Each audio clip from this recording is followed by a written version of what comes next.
My name is Rick Lattin, and I'm the owner of Lattin Farms in Fallon, Nevada. This farm has been continuously farmed on this site since the 1860s. It's on the old South Fork of the Carson River, and back when there were only a few people living in Nevada, vegetables were grown here to haul to the mining communities surrounding the Churchill County area.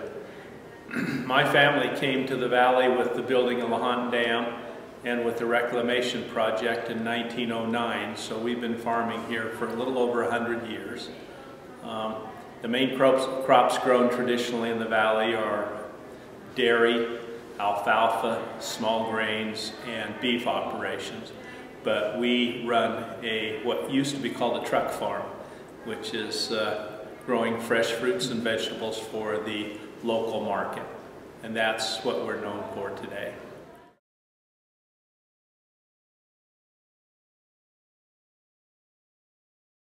We certified organic in 2002, so we've been organic for about 10 years.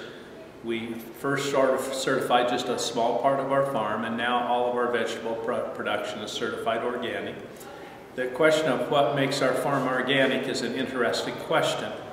Now that the federal government is involved in organic, it's a very precise definition that's in the law. And no one can use the term organic without being certified by a federally authorized certifying agency. We are certified by the Nevada Department of Agriculture. And in order to be certified organic, you have to follow very strict and stringent rules regarding the inputs to the farm, your farming methods, and right through to the packing of your produce. Essentially, organic means no artificial herbicides, pesticides, or fertilizers. That's the key of organic. There are some things, other parts of the organic program that are a little more difficult to explain, dealing with how you treat the soil and what kind of soil amendments you do and the attracting of natural and beneficials and the composting on farm, which some farms do and some don't. But organic now is a federal definition to shorten it up.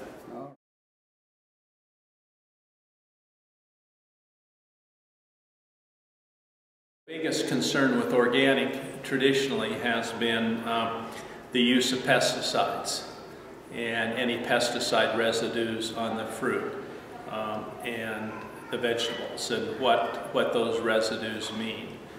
I think a secondary issue is the sustainability of production in an organic system is kind of to a certain extent, a more closed system where you put stuff back into the soil that you take out of the soil, rather than traditional conventional agriculture, or hydroponics for that matter, require consistent input of off-farm chemical compounds. And in the organic system, anything you do bring from outside is a natural or an organic compound, such as a fish oil or a kelp extract or a manure-based fertilizer. Mm-hmm. All right.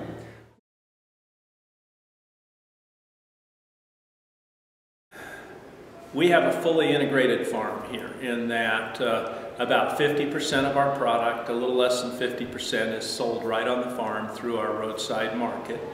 About 20% of our product goes out through a community-supported agriculture program where we make deliveries to people that subscribe to our farm, and we give them whatever's in season that week. We run a 30-week delivery system to what we call our corporate sponsors in Reno, Carson City, and Minden, Gardnerville. For example, Whole Foods, St. Mary's, Microsoft Office are three of our sponsoring locations where we drop off at those locations and people come in and pick up their food there.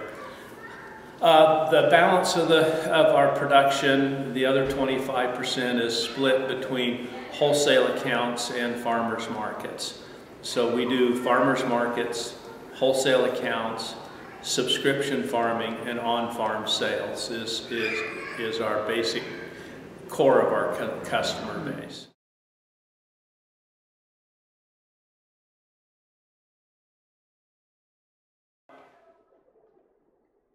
We attend the Ecological Farm Conference almost every year down in the Monterey Bay area, where we meet with people that do what we do from all over the United States.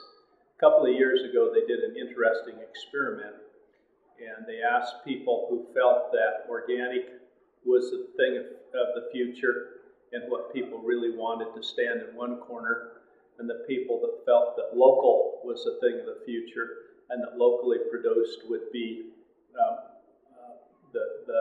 the trend of the future. It's an interesting project because the people in the room were all organic growers. And out of the 25 people in the room, 22 of them chose local over organic. What's happened with the organic movement is most of the organic food you buy today as a common, ordinary, everyday citizen is grown by corporate organic farms and within corporate systems and sold in the corporate system and treated just like any other produce shipped across the country. They've substituted synthetic chemicals for natural-based chemicals, but it's a chemical-based typical system.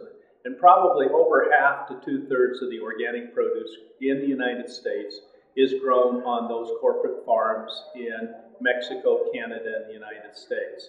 So what's happened with organic is that you have the small local organic farms that are doing fairly well, but they're doing well more because they're local than because they're organic, because organic has become mainstream.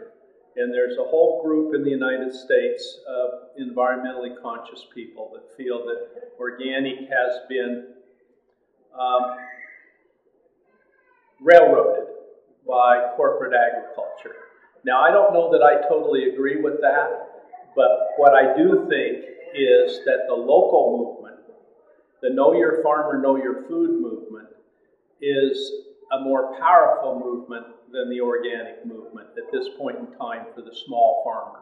Now, that being said, within that local subset, local organic is probably gives you a better chance of selling your food because you're hitting both groups. You're hitting